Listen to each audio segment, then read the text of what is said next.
कहीं आपको क्रोध तो नहीं आता बहुत ज्यादा, या आपकी वजह से आपके घर का माहौल, आपके दोस्तों के बीच का माहौल खराब तो नहीं होता? इसका मतलब है आपका मंगल ग्रह भारी है। आइए हम लोग इस पे आज चर्चा करते हैं। मैं सीमा नारायणी, मेरे चैनल आध्यात्मिक राह में आपका स्वागत करती हूँ। तो आज हम लोग चर्चा करेंगे, जिसका भी मंगल ग्रह भारी है उसे शांत करने के लिए ऐसे कौन से सरल उपाय करने चाहिए।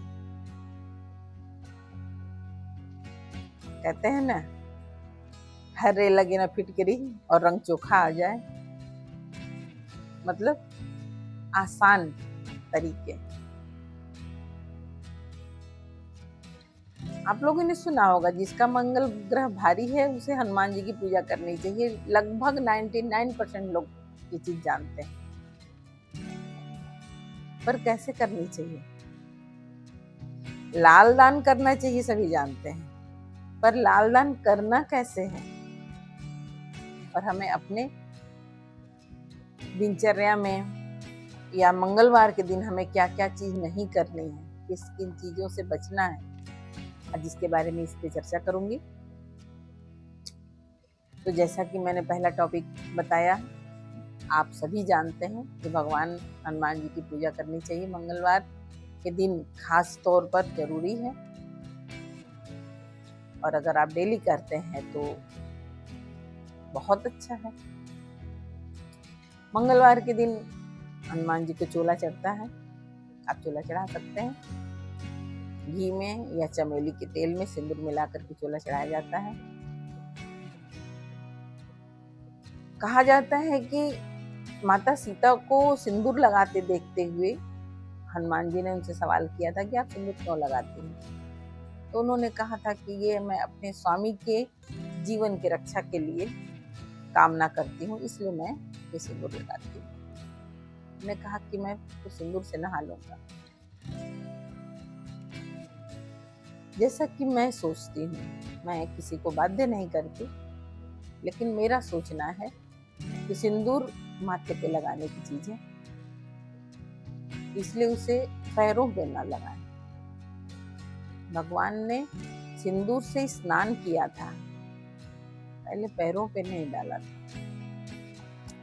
वो पूजनीय है, इसलिए पहले उनके वस्त्रों पे या उनके सिर से शुरू करें।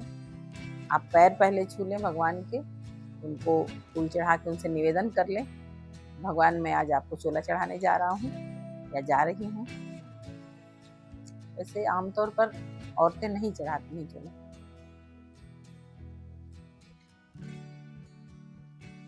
तो उसके बाद जो है उनसे आज्ञा लेकर के सिंदूर का चोला चढ़ाएं, और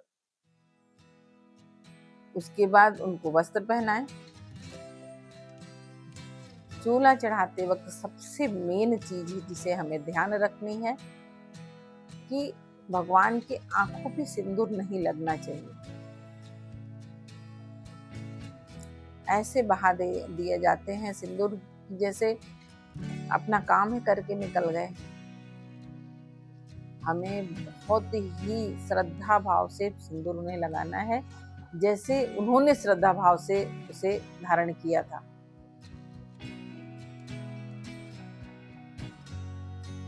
श्री हनुमान जी के, भगवान श्री रामचंद्र जी, उनके प्रतिष्ठा, उनकी कहा जाएगा उन्हीं के लिए उन्होंने सिंदूर धारण किया था। तो उसी भाव से हमें उनको सिंदूर चढ़ाना चाहिए। फिर जैसा कि मैंने बताया कि जब सिंदूर चढ़ा लें, उसके बाद उनको वस्त्र पहनाएं, फूलों का माला पहनाएं। अगर आप लोगों से हो सके तो पीपल के पत्ते पर राम राम लिख के उसका माला बना करके उन्हें पहनाएं। सबसे बड़ी चीज एक और होती है, मैंने देखा है कि लोग जो गुड़ और चने का भोग लगाते हैं,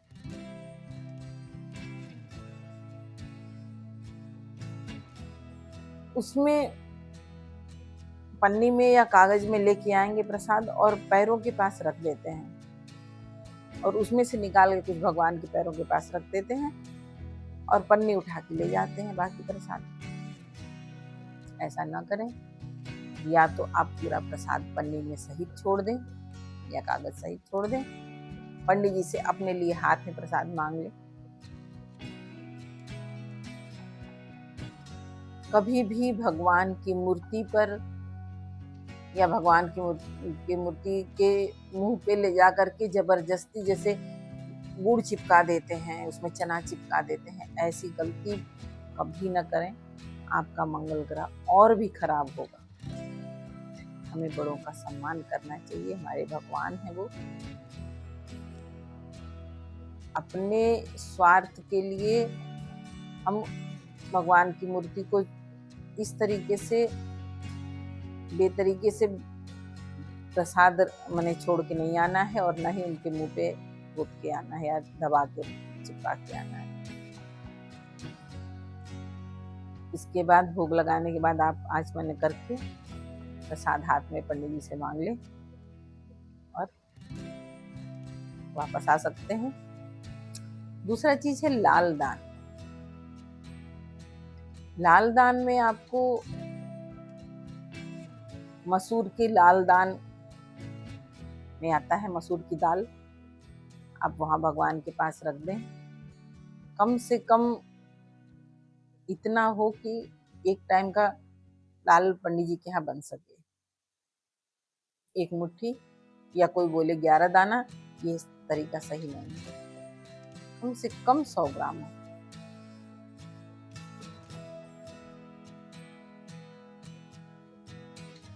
लाल कपड़े में मसूर की दाल वहां रख करके छोड़ के चले आए।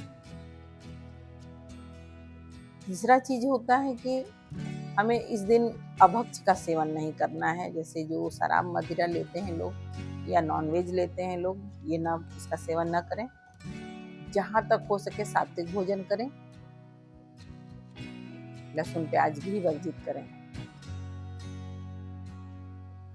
क्योंकि तामसिक भोजन में आता है लहसुन प्याज और हमारे क्रोध को बढ़ाएगा।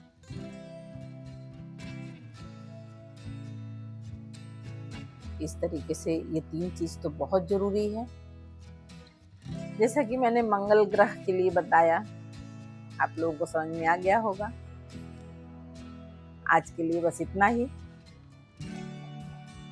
मैं आप लोगों से विदा चाहती हूँ।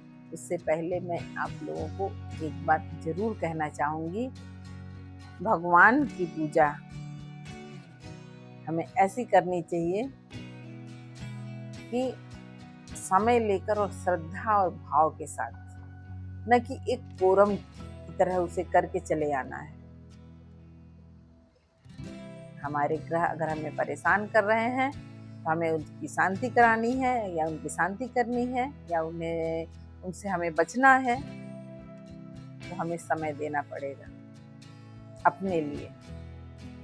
अगर हम भगवान के पास समय दे रहे हैं तो हम अपने लिए दे रहे हैं।